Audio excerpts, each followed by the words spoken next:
And we're back with yet another episode of R&R. It's Jamerson, Ballard. I'm the host. How y'all doing this wonderful afternoon, man? Yeah, man. I would have loved to be here on the day that I intended to be here. I had a little bit of a mishap, so y'all have to forgive me. Yeah, because I had went on like a 5-day, I don't necessarily consider it a fast. It was a fast, but it wasn't like, underneath the same. It still had some spiritual attributes to it, but it was more about, me on a health journey. So I went 5 days, just water, in order to kind of reset my whole, immune system and a lot of other stuff that I was trying to get done. And it was a video that was instructing me on how to come off the fast properly. And I was a little bit hard-headed. You know what I'm saying? Like I wanted to, I took my time in eating meat, but I wanted to eat meat the same day that I cut off my fast. And, I waited towards the end of the afternoon to do it, but I ate like maybe a couple hours before I was supposed to go live. And when it finally hit, it like the video told me, well, I would be nauseated if I was to eat meat on the same day. But I thought if I just took my time and ate other stuff before that, like, took a little, juice, some smaller stuff, trying to baby step it, I would be fine, but I wasn't. And so by the time it was time for me to go live, when I actually was about to go live, I sat here in front of in the studio, in front of my station, and I just I was out. I had to call it quits, man. So I didn't go live that day. And, but I'm kind of glad because it was so much stuff that transpired in the last couple of days. I would have had to, I don't know. In this world, you have to it's nice when you're able to capture things, as they're happening, which is kind of the reason for the title of the show today, The Taste. By the way, shout out to the Rant Gang and shout out to the Capital Letter Club, man. I always appreciate y'all coming through. I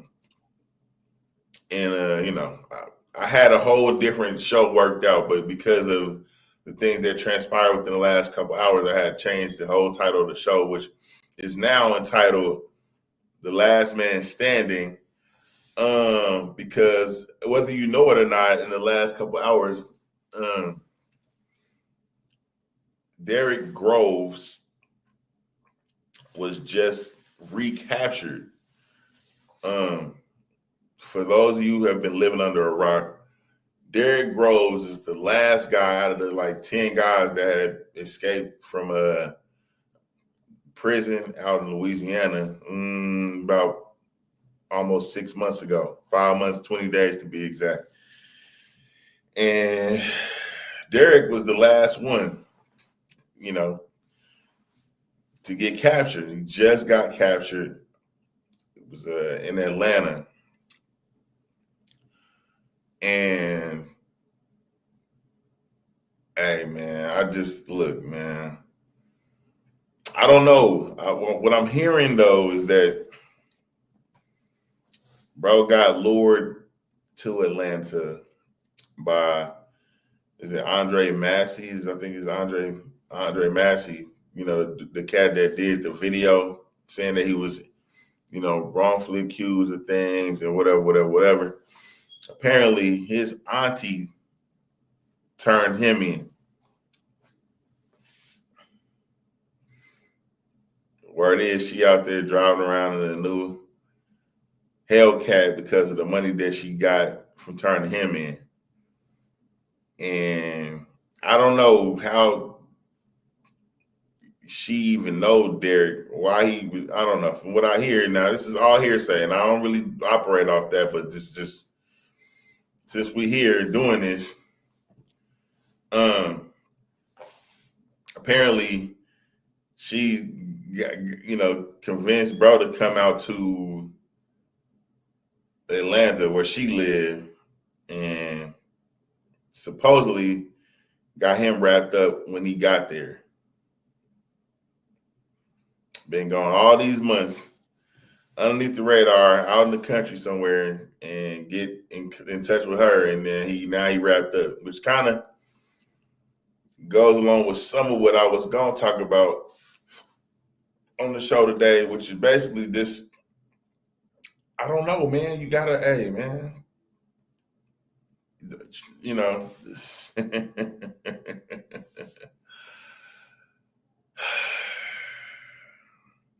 I'm not trying to get on here and bash women. I'm not. What I will say though is a lot of you niggas are too apt to let your guard down for women for whatever reason. Whether it is you're too trusting, you want to believe that they are, good people. You got mothers and grandmothers, and we all have them, and we love them. But even those people, mothers and grandmothers aren't perfect, man. Sometimes they've had, at some point in their life, have had ulterior motives. And they probably more than likely have been an ain't shit person at some point or another in their life. Don't shoot me for saying it. You might not feel it. You might not agree with what I'm saying. And I understand that. I understand. I know. It's like, oh, I'm not my mama, nigga. My mama was a good woman, man. I mean, I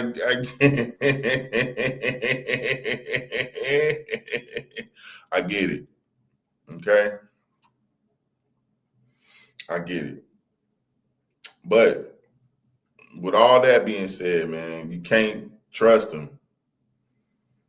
You can't just throw all the inhibitions into the wind and think, because this person is older or because this person has a vagina between their legs, that they mean you no harm. Do you understand what the fuck I'm saying to you? Now, that's not to say that niggas is great and they all cool and everything is, fuck women and all that shit. No, I'm not saying that. What I am saying, though, is that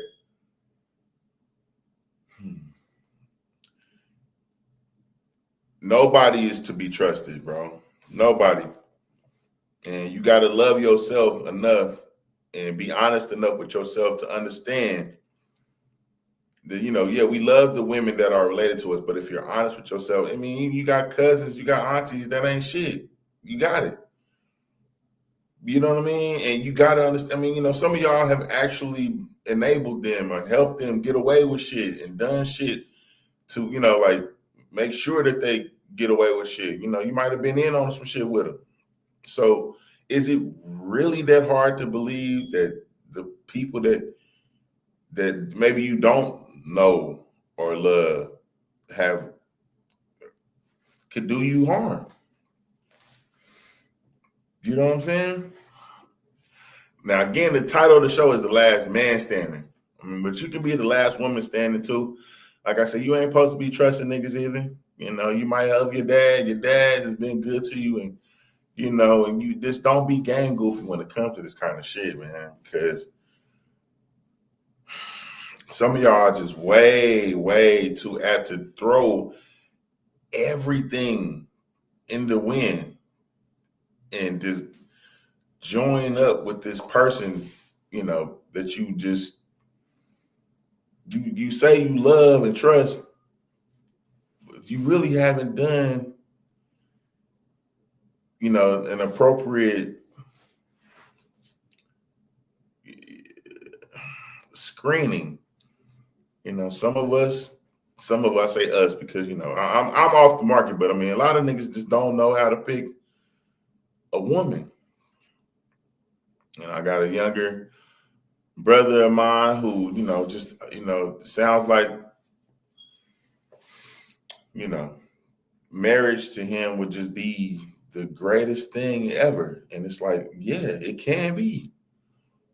But nigga, know that, you first gotta have, you have to be firm on your own 2 feet, man. You have to be a whole person in order for you to attract another whole person. And it's just, it's not magic that you get a decent person in your life.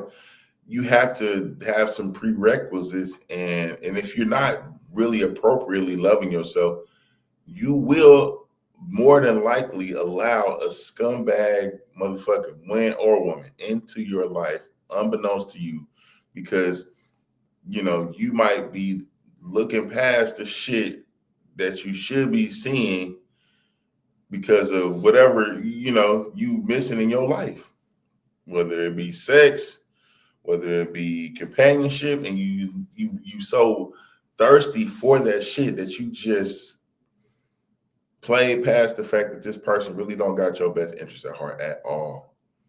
Now, I've talked about this over and over and over again in so many different forms. It's really kind of, I'm really kind of tired of talking about it.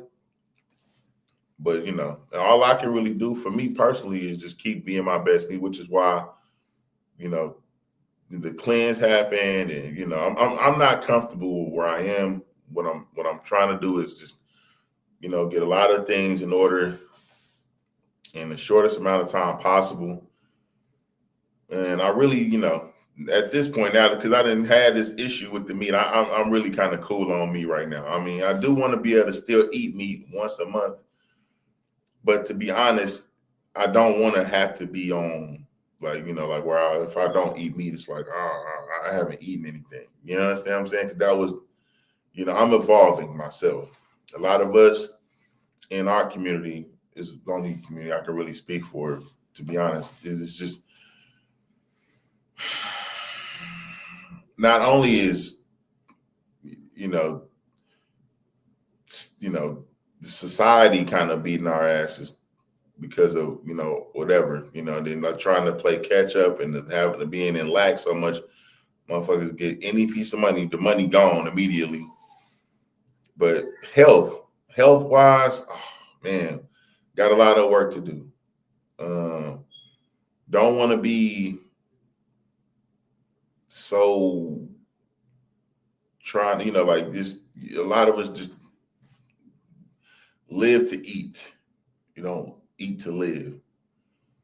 And so before I can be trying to teach other motherfuckers what to do, I got to do it myself in my own house. And so all that shit starts with me.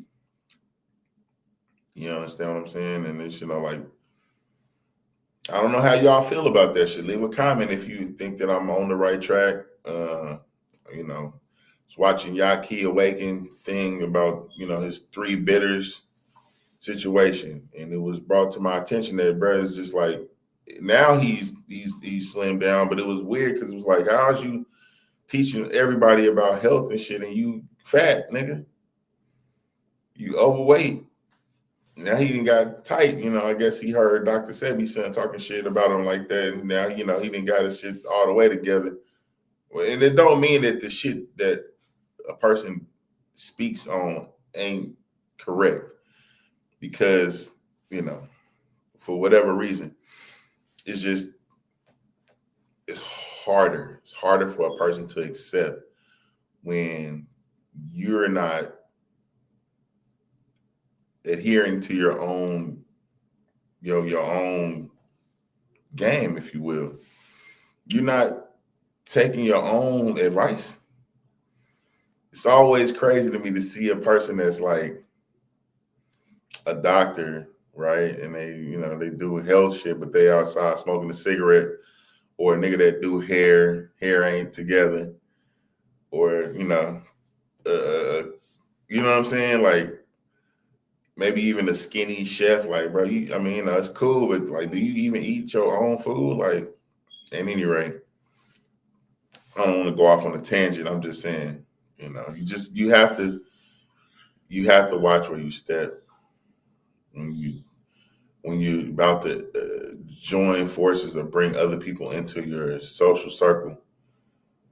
Everybody ain't your friend. Everybody not supposed to get fucked because they're the opposite sex, and you know everybody they call you, hey baby, baby. That don't mean that. Me personally, I don't trust old motherfuckers. I don't. Call it what you want to. I don't trust them. I don't trust them. You're old as hell, and I hear you, Miss Jenkins or whatever, but nah, I don't know. Thank you.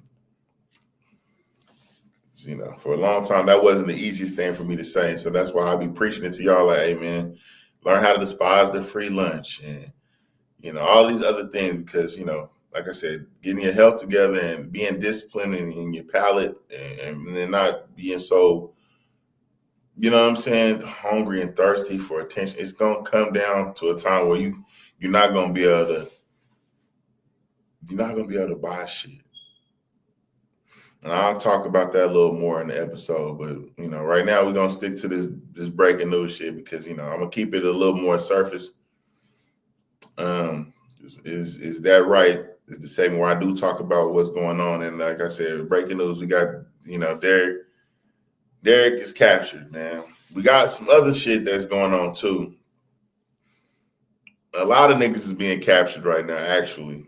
We did have the shit going on. I say we did. We still got the shit going on with ICE out in Chicago and I think maybe Memphis and Oregon. Like, I didn't get a chance to talk about this last week. I think it was like in Memphis, niggas then stole the motherfucking tank. And apparently they left the keys in the tank. Niggas just stole the tank out there. Chicago, ICE is running up on black people, which, there are illegal immigrants that are melanated. Haitians, Jamaicans, I guess, it's whatever. But largely, these neighborhoods are not infested with illegal immigrants in there.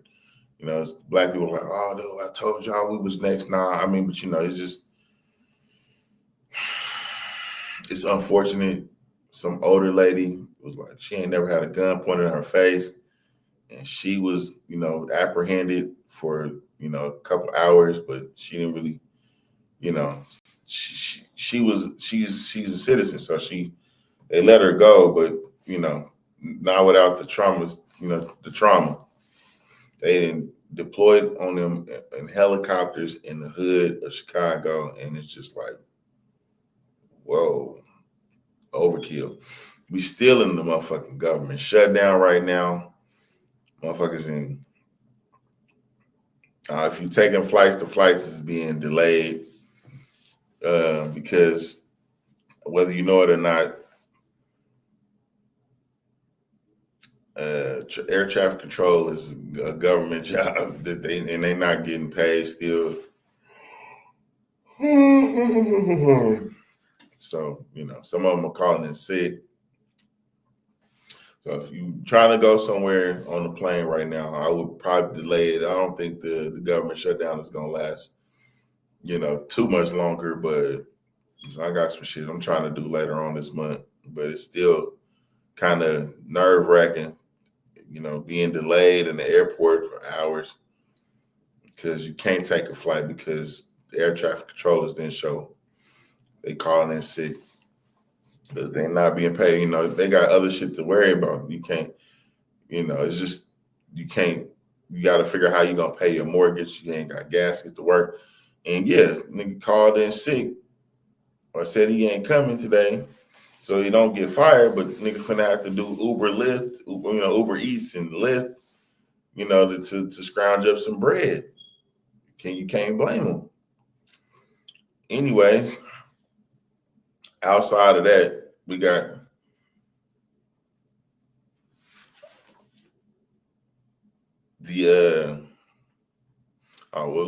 Let's take a look at what's going on with the Derek situation, because I got some videos queued up. You know, videos are my co-host today. Just fine with me. I do this, so I'm not afraid to do this on my own. Once again, on my own. Mm-hmm.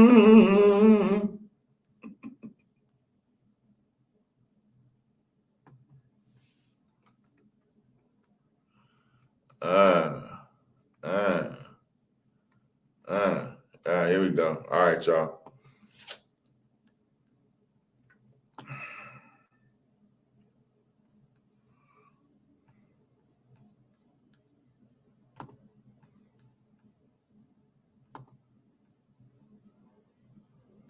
Five-month manhunt. We're now getting new updates from Atlanta, where this individual was captured, the final one in those 10 inmates that escaped from that Orleans Parish Justice Center. So let's listen in. As you can see, the mic flag set up, a public information officer directing some of the media, and then police on hand. Let's just listen into this briefly here on Live Now from Fox out of Atlanta.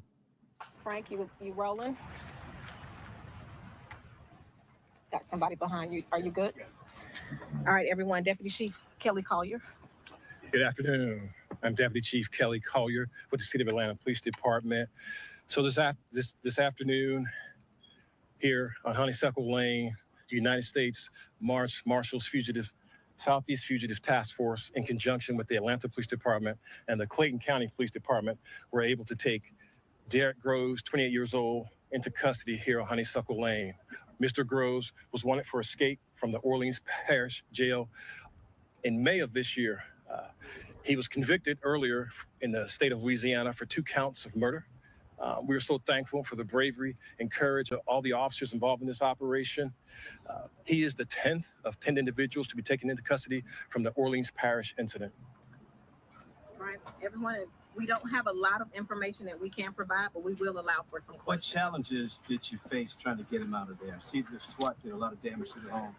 That's correct. Our SWAT team, with all their training and experience, they were able to bring him out. We deployed a number of canisters of gas to help move him throughout the house, which he moved to the basement of the house. Soon after, Clayton County K-9 was deployed in the crawl space of the location and found him in that crawl space. Can you talk to us about how you even knew he was here? Was this a tip that came in? How did you guys find him? No, I can't talk about that. Maybe the U.S. Marshal Service can talk about that. They can't tell them. They can't tell their sources. But we already understand what's going on and who it was, man. That lady ain't shit, man. Damn.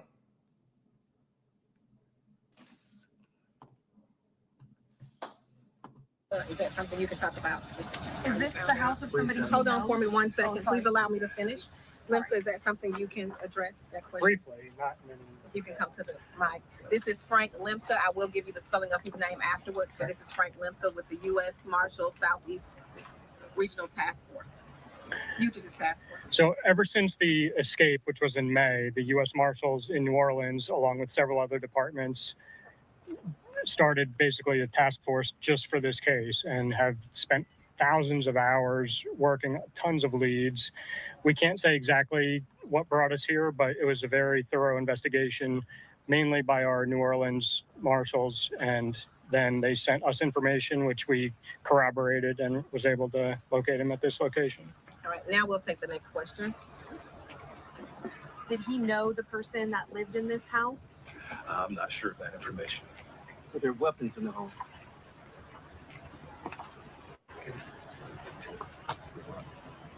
They ain't really asking though. I mean, they trying their hardest to ask the type of questions to get some shit, like get some information they ain't supposed to have out of these books. Did he know somebody that lives in the house? Was the weapon like, bro? Just shit.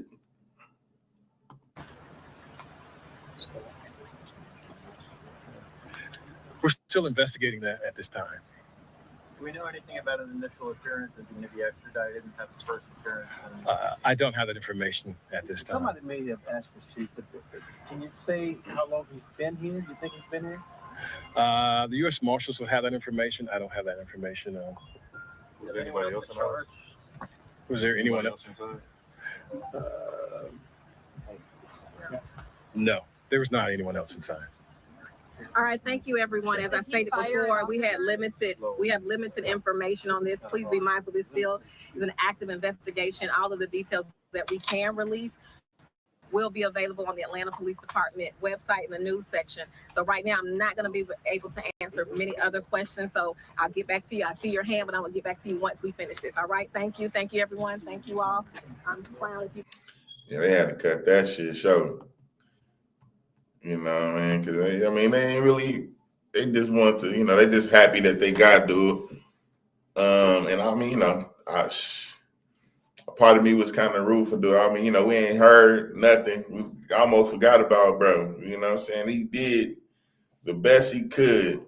He should have stayed in the woods. I don't know why the fuck he came out to fuck with this lady, man, or whatever drew him to Atlanta. He should have been gone out the country.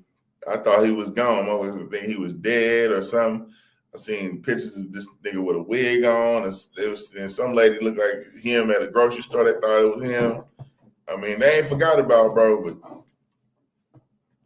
boy. Also, they didn't call. I don't know if y'all remember the string of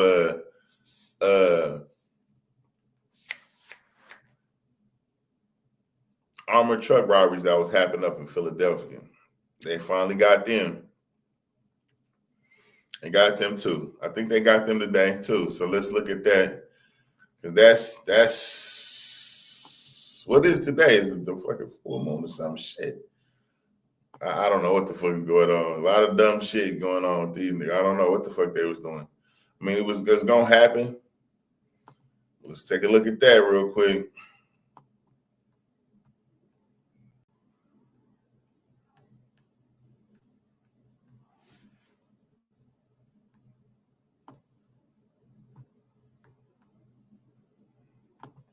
The tense scene that had an army of officers scouring a Montgomery County neighborhood today, forcing several schools at a lockdown. This was the scene from Chopper 6 today as police from numerous jurisdictions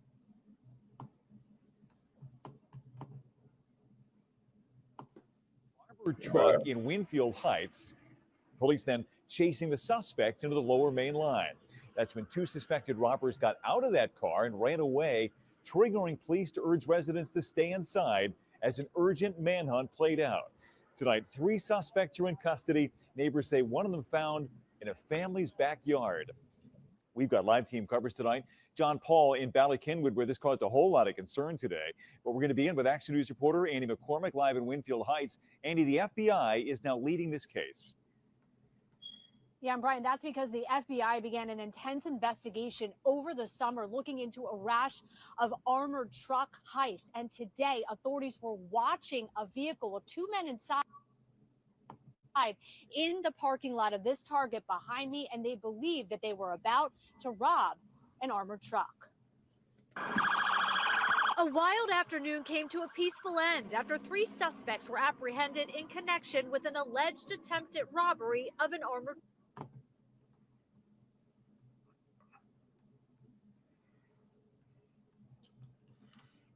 Forgive me, y'all.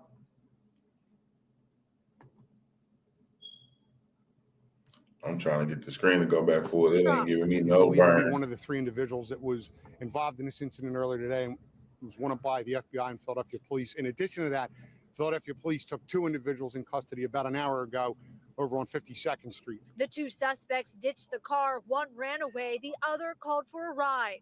The suspect on foot was apprehended here on Colwyn Lane in Lower Merion, and the other suspect, an alleged getaway accomplice, were arrested here at 52nd and Parish in West Philadelphia. Neighbors recorded one of the arrests. And then we just see all the police and the FBI And it was just crazy. 3 minutes into it, I'm like, okay, something serious is going on. I look out the window, I just see all the cars, flying by. Honestly, my overall thought is just grateful that no one was hurt. The FBI began an intense investigation over the summer after 4 armored truck heists and 1 attempted robbery happened in Philadelphia and Cheltenham between June 26th and August 12th. In some cases, there were 2 culprits, others 3. In 3 of the cases, the driver was robbed of their gun, too. Mm. And Brian, the FBI was also offering a $10,000 reward for information in those cases when they announced that this summer. Today, the FBI releasing a statement only saying in part that earlier today, the FBI responded to an alleged attempted robbery of an armored vehicle. The subjects are in custody. For now, reporting live from Winfield Heights, Annie McCormick, Channel 6. Action News. Brian. Annie, thank you. Let's bring in Action News' John Paul, live in Ballard tonight. John, residents were told to stay indoors, schools were locked down, and that third suspect was found hiding behind someone's house today. That's exactly right, Brian. This whole area was on lockdown this afternoon as heavily armed police swarmed the area. They were going house to house looking for that suspect. It turns out he was hiding in someone's backyard.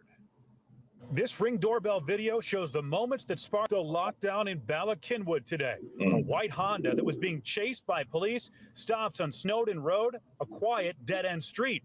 A group of heavily armed men jumps out and runs. Within minutes, police and FBI agents swarm the neighborhood, guns drawn. Emily Zagar was out walking her dog when she got a text. And he said, "There's a SWAT team on your yard. Are you okay?" That SWAT team was sweeping the area of Colwyn Lane, trying to find 3 suspects who fled. The cops, the canine dogs, the drones, the helicopters were everywhere. It was really scary.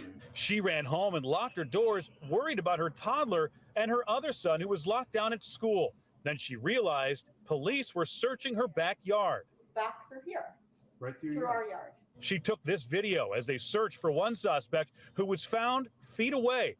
Chopper 6 was overhead as police handcuffed a man in her neighbor's yard. The images left Zagar relieved that the nightmare was over. And we're lucky that the police were able to bring them down without gunshots. Yeah, that's right, Brian. When you think about it, no shots were fired. Everyone is okay. Those 3 men all apprehended today. And police say that the lockdown that had this whole area locked down throughout the afternoon has been lifted. There is no longer a threat to the community. We're live tonight in Ballard. John Paul, Channel 6 Action News. Brian. Yeah, an extraordinary response by police, and all 3 suspects, as you mentioned, in custody tonight. John, thank you. That is crazy. That's crazy, man. That is, they got them. And so, I don't look, they was trying to rob another one. They couldn't stop. And it's just like, what do you do, man? What are you doing? Why would you keep? I mean, it ain't never enough, really. Ain't enough. Whatever you did to get on, you're gonna have to keep doing it. And so, you really want to try to do your best to not have to do no scandalous shit to get up. Because, you can't keep doing that. That's going to have to be a one-off, or, you keep going away with that. That's, how many times this year you thought you was going to be able to do that shit? I don't know. It ain't no right way to do wrong shit. But we got one last thing that actually needed to happen also that transpired today. And I mean, I got to give it to both sides. I mean, say both sides, but it's like, we got a lot of getting caught up in shit. And now we're about to see what's going on the Anglo side of shit. So, the fire, they said the Pacific Palisades fire out in LA, they sound like they got somebody in custody for that now, which happened, I guess, 8 months ago. So it's a white dude from Florida. Let's look at that.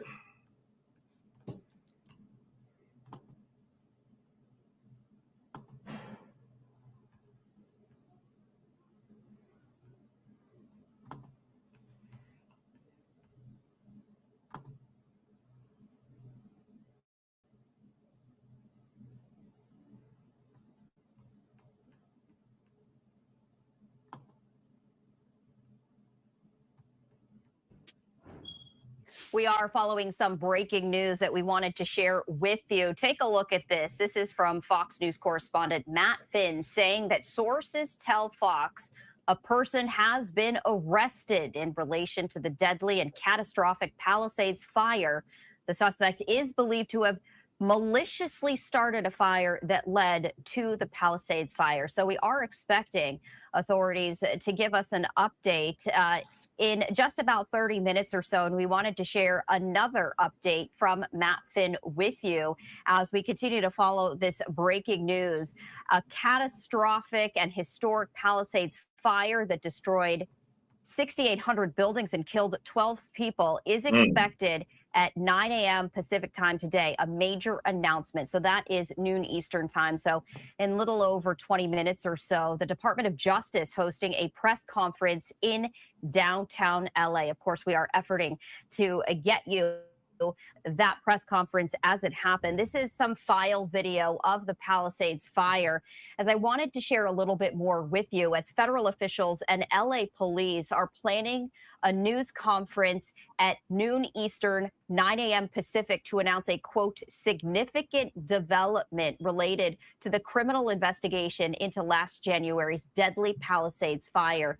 That fire began on January 7th. It killed 12 people, destroying more than 6,000 homes and buildings in the Pacific Palisades.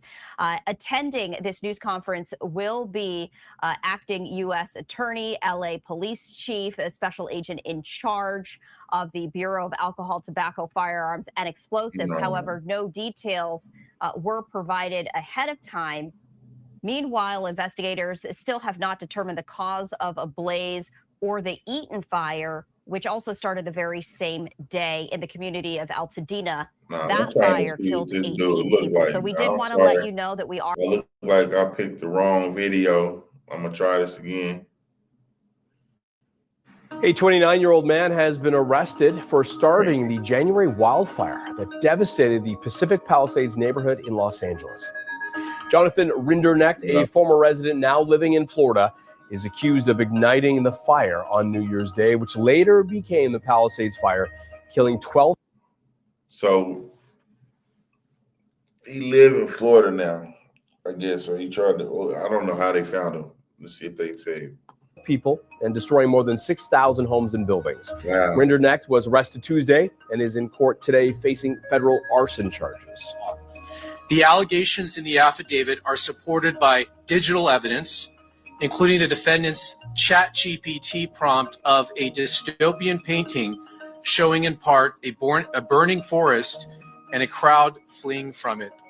The allegations are further supported by the defendant's cell phone, his false statements to law enforcement, and his behavior during the Lockman fire, which the defendant is charged with maliciously starting shortly after midnight on New Year's Day of this year, and which eventually became the Palisades fire. Late last New Year's Eve, Rinderknecht returned to Pacific Palisades after working the evening shift as an Uber driver. Two of his passengers told law enforcement that he appeared agitated and angry that night. After dropping off a passenger in Pacific Palisades, Rinderknecht parked his car and tried and failed to contact a former friend. He exited the car, walked up a nearby trail, took iPhone videos at a nearby hilltop, and listened to a rap song whose music video including objects being lit on fire. The defendant had listened to this song and watched its music video repeatedly in the days leading up to the Lockman fire. 12 minutes into the new year, environmental sensing platforms indicated that a fire had started.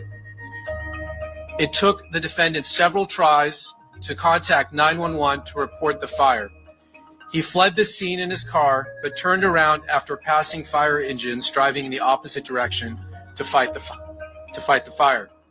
While the Lockman fire burned, the defendant walked up the same trail from earlier that night to watch the fire and firefighters, using his iPhone to take short videos of the scene.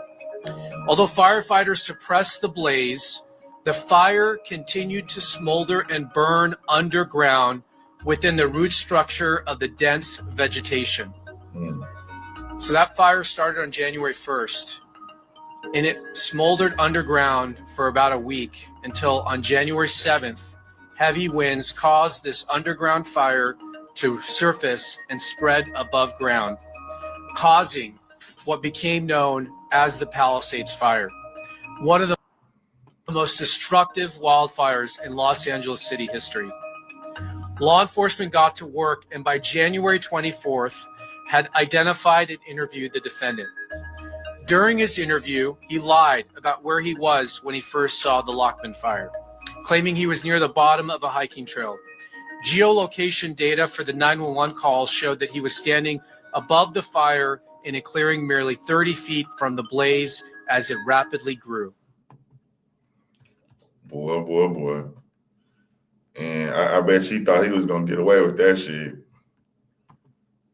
He thought he was going to get away with that shit because he was trying to lie about it. I mean, it sounded like they slick tried to damn near blame the music too. Like, oh, he was listening to a rap song. That shit don't fucking matter. As much as it, you know, it don't, what the fuck was the point of bringing that shit up? He was listening to a rap song that was talking about starting fires, and then that's whatever, man. This motherfucker was hot because his bride wasn't answering the phone or something. And, you know, I don't know, man. I don't think he just smoked a blunt, threw the blunt. You know, he probably did purposely start that shit for sure. But, I mean, you know, the firefighters thought they had did it, like they had like killed it, but they didn't. And it smoldered for a week underneath and then came out.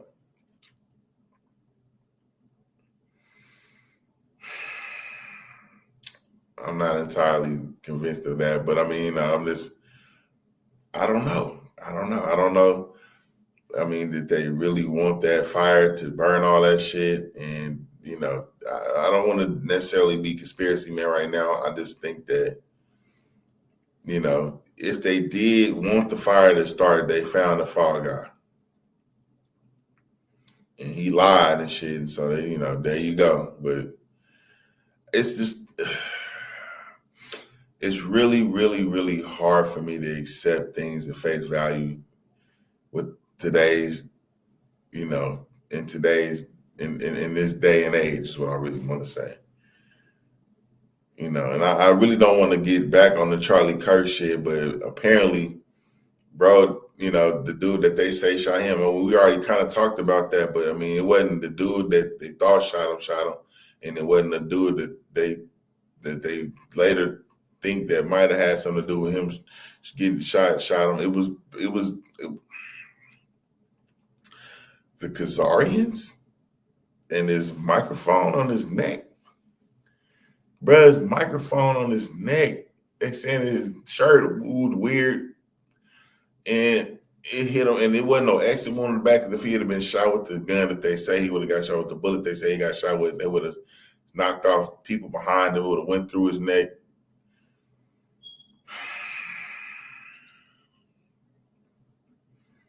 And I mean, you know, we already know the Khazarians have, like, you know, shout out to shout out to Real Nagas for the term Khazarians. But yeah, I mean, you know,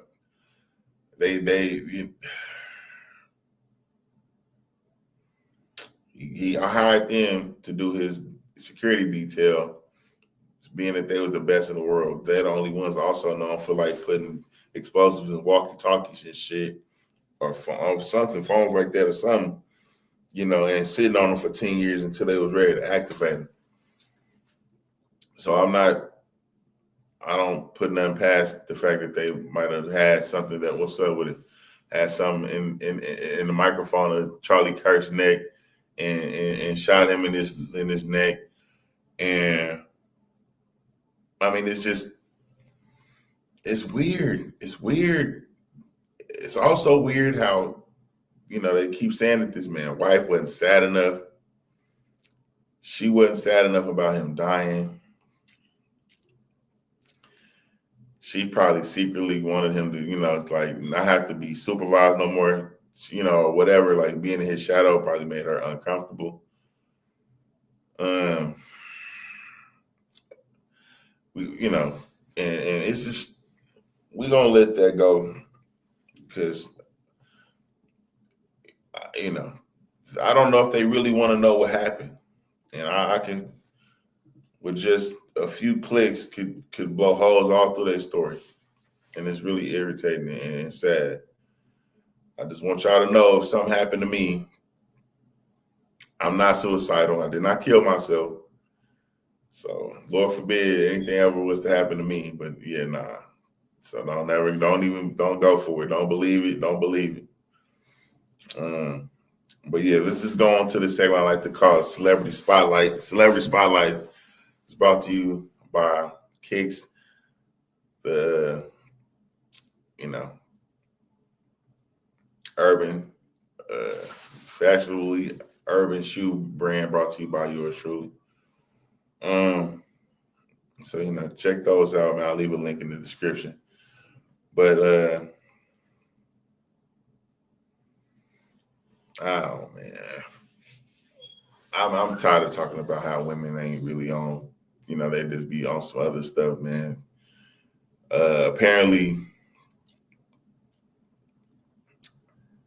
I was watching you know, Corey on the 5150 show. He just couldn't say enough about Steph Curry's wife again and how she just hates being a mother and a wife, and it's just like, what the fuck? And she's, I don't know, whatever. But aside from that, we got P. Diddy. I guess P. Diddy finally got sentenced. He get 4 years. He crying about the shit like he don't know what to do. I mean, nobody wants to go to prison, you know, but you already did a year. I don't think it's cool, but 3 years more is not gonna kill you, man. Hey, take that shit like a motherfucking G, bro. Stop crying and shit. Nobody want to see all that shit, bro. You know, I mean, I'm not saying that it's right. It's not, but have some dignity. You know what I mean? You dislike the shit like a man. You know what I'm saying?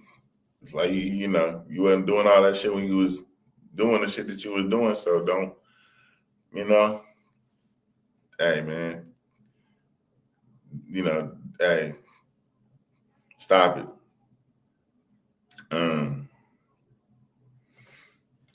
We got Finesse 2 times is pressed by, I don't know what the nigga name, Stop 6 out in Fort Worth on a show, and he was, I ain't never been.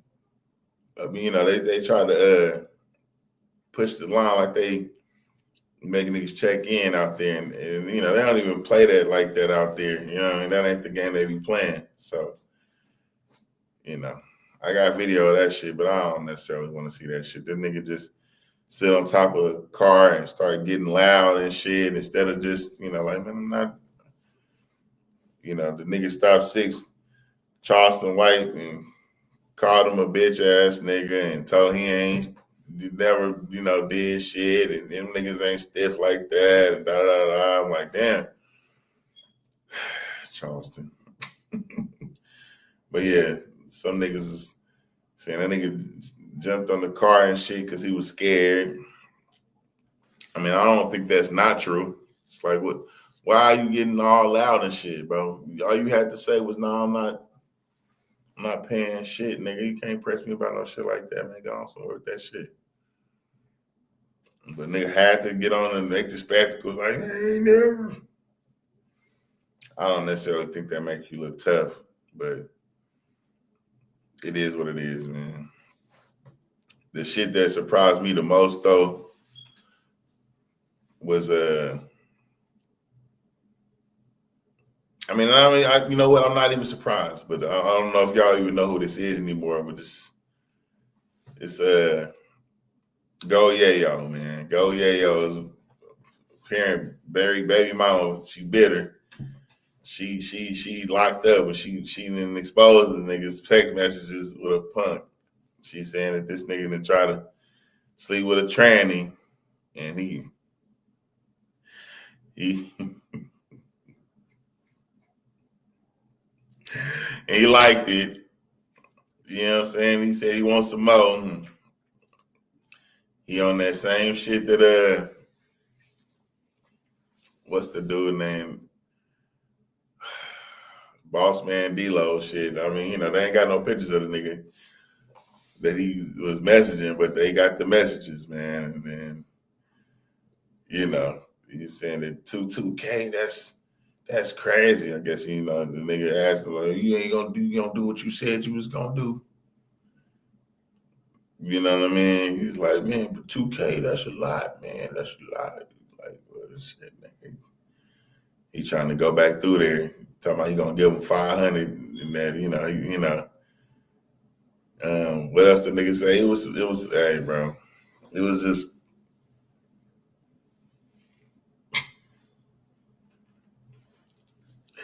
it's ridiculous what these niggas be doing, bro. Why? Why is you sneaking in? If you like, man, but,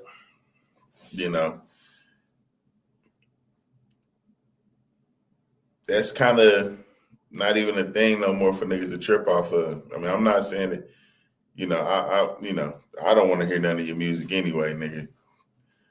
But, CJ Casino had a field day with this nigga, man, talking about this nigga, man. Like, what is you doing, bro? What are you doing? It's ridiculous, though. And let's look at some of the shit, because we'll look at it real quick, man. We'll look at it real quick. For those of you who haven't seen it.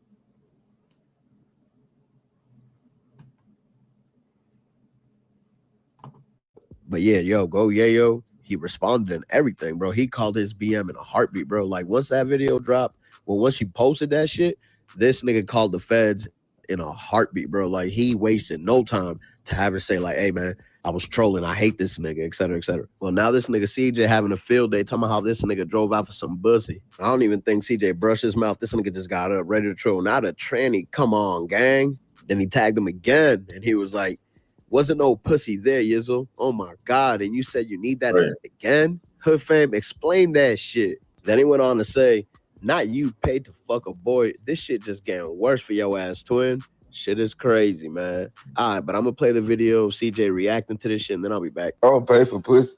That boy said, ain't no pussy down there. I'm tired you to enjoy this trend, bro, and you're not even, oh my Lord. And then when the punk tell you, you send the smiley faces. Oh, upside man, down smiley faces. Sucks, gang. Don't kill yourself, bro, please. I don't understand that shit. You know what I'm saying? But this CJ old bitch, her best friend folk is one of South hoes. But like that pussy.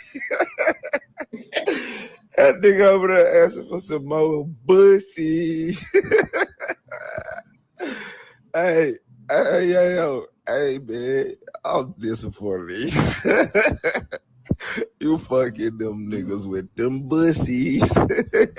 Tragic. But y'all let me know what y'all think in the comments, man. This shit is just getting out of hand, honestly, at this point. The whole butthole spread, and now this can't get no worse. But all right, y'all, I'm out. And shit. Yeah, he was spreading his ass over the toilet stool with his face in the picture. I talked about that, but I was like, boy, I'm tired of these niggas, man. I'm tired of these niggas, man. I'm tired of seeing this bullshit. I don't know what to say. I ain't never really fucked with this nigga music ever anyway. So I'm not really, whatever. But it's just like, who raised these niggas? Like TK would say, who raised these niggas, man?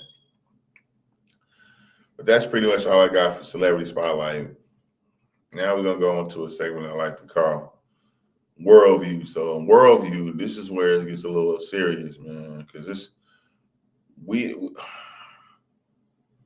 talked about the Vietnam shit. Or did I? I think I did talk about that, where they shut down 86 million accounts due to the fact that they didn't want to take the RFID chip. And there's some other shit going on out there that in China that I don't know if y'all aware of this. It's not good, man. Just take a look at what's going on. It's apocalyptic type shit going on. So I ain't trying to scare y'all, but I need y'all to see what's going on. Stability and a series of violent incidents have been escalating across China, accompanied by strange and frightening celestial phenomena happening across the country. Let's first look at a series of clips. This video was uploaded by a netizen on September 18th, showing an unidentified flying object in the Putuo district of Shanghai. This is actually the wrong fucking video. It's very wrong. I had another one queued up. And this is not the right one. Hold on, bear with me for a second.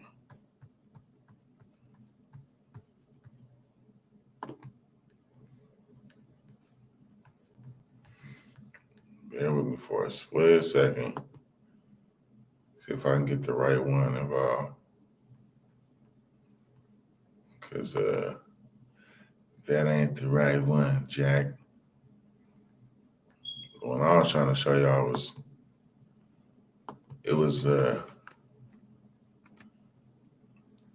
definitely some messed up stuff going on. It was this though.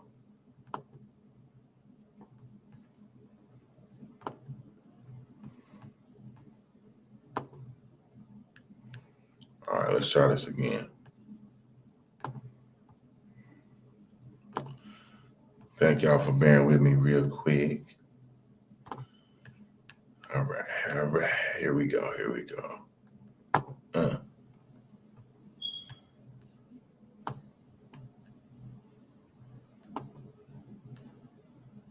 Of Shanghai. The object can be seen floating.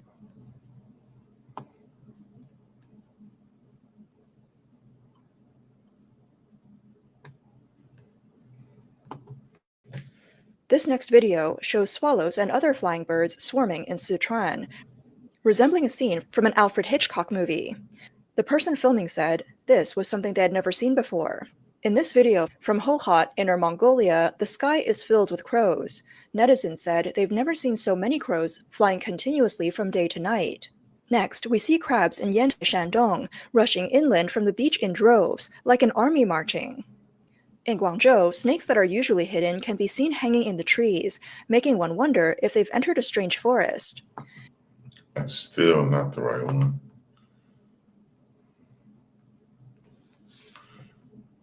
All right, hold on, y'all.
China's constitution, an illegitimate tool of CCP.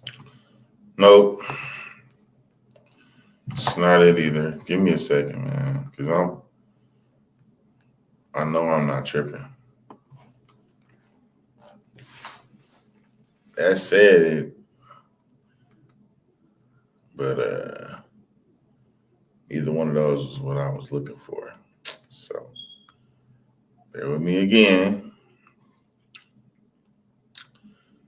I've had to sift through quite a few videos to get the ones that I had, and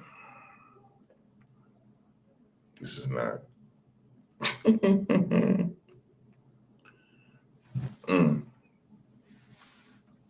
Wow. So I guess that was it, but it just don't look like what I was trying to convey.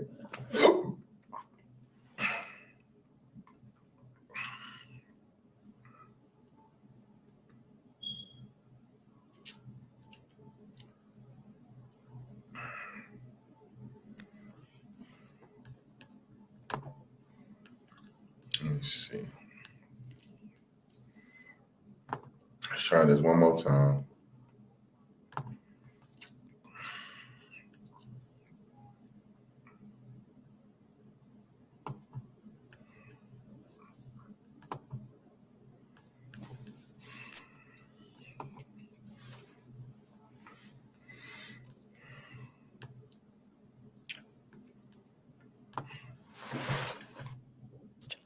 In Changzhou, Hebei, thousands of fish were packed tightly in a river, flipping and splashing desperately as if they were suffocating or trying to escape the water. In Hunan, a swarm of locusts overwhelmed the land, devouring all the vegetation. This video from Manzhouli, Inner Mongolia, shows an unknown type of flying insect covering people in a storm. In mid-September, a netizen reported seeing a strange phenomena in many areas of Henan province. Small white insects flying everywhere. These insects, like snowflakes, float through the air, light yet relentless, making it impossible to avoid them. Some netizens exclaimed, "Those aren't bugs, it's like snow falling from the sky." These tiny white insects, no more than 1 or 2 millimeters long, have white bodies, delicate wings, and resemble small moths. They feed on plant branches and leaves, often gathering in large swarms. Their breeding capacity is remarkable, and they're known as whiteflies. According to netizens in Henan, from the end of August until now, the whitefly infestation has become a disaster, disrupting not just the fields and villages, but even invading people's doorsteps. The whiteflies swarm and hit people's faces, and just opening your mouth is enough to let them in. A few days ago, a netizen from Pingdingshan in Henan posted a video asking, "What's going on here? Does anybody know? Why are there so many bugs in Pingdingshan? The sky is full of these little white insects flying around. They weren't here yesterday, but overnight, they've all appeared. It looks like snow." It's not just the whitefly causing trouble. Another, even more unsettling swarm of insects has appeared in Henan. However, no reports from mainland media have been seen. Only videos from netizens on platforms like Douyin revealed this bizarre phenomenon. In the videos, large grub-like insects can be seen covering trees, climbing from the ground to the treetops. They feed on the leaves. Netizens said there were so many bugs that it looked like they came straight from hell. A netizen posted a video asking, "Is this an infestation? This is the view from my hometown's mountain, and I can't even imagine it. The leaves on the trees have been eaten away, and the infestation has spread to the crops." Another netizen shared a video from Zhumadian, Henan, saying that it felt like the area was cursed. The mountain was covered in these insects, and the trees were completely bare. The ground was covered with dead branches and leaves. The forest was left barren. The netizen asked, "Where are the experts? Why aren't they coming out to explain this?" In Tianjin, an unusual frog phenomenon occurred recently. The relevant authorities in the Chinese Communist Party said they are investigating the source of the frogs, but no results have been given yet. On the night of September 10th, in Beichen District, Tianjin, there were countless frogs all over the road. Citizens who filmed the scene said it was eerie. The appearance of these frog swarms made several citizens worried, with some wondering if it was related to earthquake activity. One netizen said, "Those with tryptophobia wouldn't be able to handle it. Walking on the road or driving would scare you. They should close the roads and clear them." Other netizens from different... Bro, all of that shit looked like straight plague activity. if I'm not, you know what I'm saying, just do. I'm not gonna lie to you. And so it's like, there's some other stuff that's going on that's not being talked about on mainstream media that you'll only probably hear here. And that's a couple other places that's talking about it. I think Bill Maher, whatever, had talked about it, but it's the Christians being persecuted in Nigeria. And it's actually really bad. And, you know, a lot of these people that I'm talking about are not Christian. I am.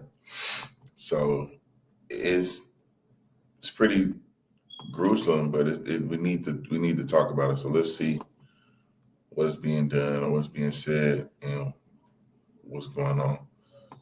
Say 30. A horrific and graphic report to share with you. Over 30 Christians have been beheaded by the Islamic State Mozambique province, also known as ISMP. CBN's Billy Hollowell joins me now. Billy, how are you processing this? It is hard to process the fact that you, in 2025, have people around the world who are terrorists who are beheading Christians. It is the most horrific thing imaginable. And we've seen this again and again and again. And I think for me, the thing I'm processing is this reality that in America, we live with such freedom, right? We have our debates, we have our issues over the First Amendment, we have our fights, we have our political infighting and our battles. But the freedom that we live with, I think, isolates us from the reality and the understanding that most people around the world are living in utter horror. And most people around the world, most Christians, are living in places where persecution is so dire that you can get beheaded simply for loving Jesus. And so that is convicting to me. It always sort of brings me back to, do I understand the freedom that I have? Do I understand the ability to worship that I have? Do I appreciate that? And then the second conviction is, am I praying enough for these people? The fact that you have 30 people beheaded, it is so satanic and ungodly and evil. And yet, am I praying enough for those in duress around the world? Well, ISMP proudly released photos of their demonic savagery, and the incredible organization Memory captured some of those photos. I don't know if we can show them. I'll have to talk to one of our editors, and if we can, we'll put them on the screen. If not, just know that it's barbaric. But what's really disturbing is that these people are proud of it. You know, Billy, what's really struck me is, can you imagine? I mean, can you imagine if the headline wrote, "The IDF beheads 30 Palestinians"? We would be talking about the biggest news story, I mean, since 9/11. I can't even imagine. And yet, if you Google search Mozambique, there's I think Christianity Today and maybe another Christian organization. Nothing from CNN, nothing from any mainstream. I'm not just talking about CNN. I'm talking about, when I say CNN, I mean like the general New York Times, Washington Post, Fox News. I mean, anybody. I have not seen anybody pick this up. And this isn't uncommon. You know, we did a story earlier this year about how 70 Christians were beheaded in the Democratic Republic of Congo. Obviously, there's a genocide happening against Christians in Nigeria. There's just this awful, atrocious stuff, but nothing's happening on American college campuses. Where are the flotillas? Where is anything? Where is even a poster? Where is a social media post about the extermination? And it's not just like there's bombs happening. Like, for example, there's bombs in Ukraine. And that's really kind of the, you know, like I don't know. And I'm doing my part to make people aware of what's going on. But we have to stand in the gap for these people and be, more vocal about it. And you know, I'm pretty sure ain't nobody, you know, I get irritated with the fact that the church is just kind of content with being in their four walls. They don't really journey outside their four walls to do nothing extra. And, it's a lot of, if there is, it's about getting some type of credit or recognition. And it's like, would you still go to church the next day if your house got burned down, your relative's head was cut off? Would your faith still stay the same? And so we do have to understand that there are people who are literally being prosecuted for their beliefs, and they believe the way that we do or I do. And you have to just understand that although we're not feeling it like that here, it doesn't mean that it's not happening. That's pretty much all I got for worldview as far as that. Now, I didn't want to bring the show down. I just gotta let y'all know that this is real. And I do have a couple of buddies of mine who don't believe. One of them was supposed to be here tonight, but it's cool. I'm just, to make it to this point of the show, just understand that, it's not just about, celebrating birthdays, being able to open gifts, and, we have, it's so good here.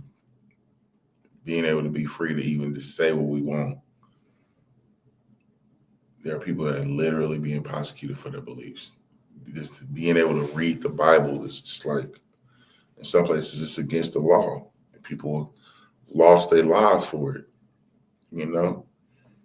What would you do if it was, if it was that kind of, if it was that risky to own a Bible, would you still be as vocal about your faith? A lot of you not vocal about it at all right now anyway, and they ain't facing none of that. But if there was that, what would you do? So just kind of keep those things in mind.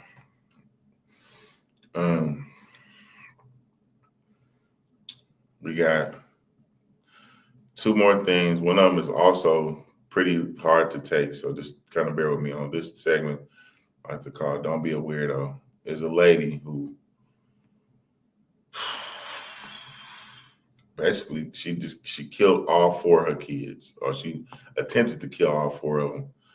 And she got two of them, and two of them are in critical condition, or and it's not just to see what's going on, because I don't know exactly what's happening, but it's heart-wrenching. Check it out. Happening in the town of Porter, which is in just north of Houston, and we have our Jillian Hartman there. So we found out in Brazoria County, 2 children, 2 other people are dead, and apparently the mother might be in charge. And Jillian, I know the town of Porter is very small. I don't know if people may know who this mother is, who's allegedly responsible possibly for this.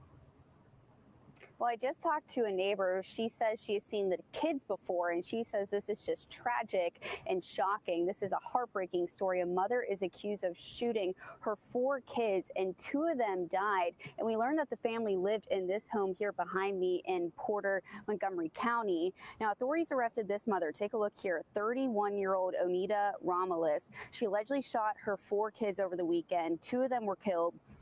The Brazoria County Sheriff's Office said just before 5 a.m. Saturday, she called 911 from a Shell gas station in Angleton and said to come to her location. Now, when deputies arrived, they found 4 children shot inside the car. Now, Anita's 13-year-old son and 4-year-old daughter died from their injuries. Her 8-year-old son and 9-year-old daughter were then life-flighted to a local hospital, and we're told at last check they are in stable condition.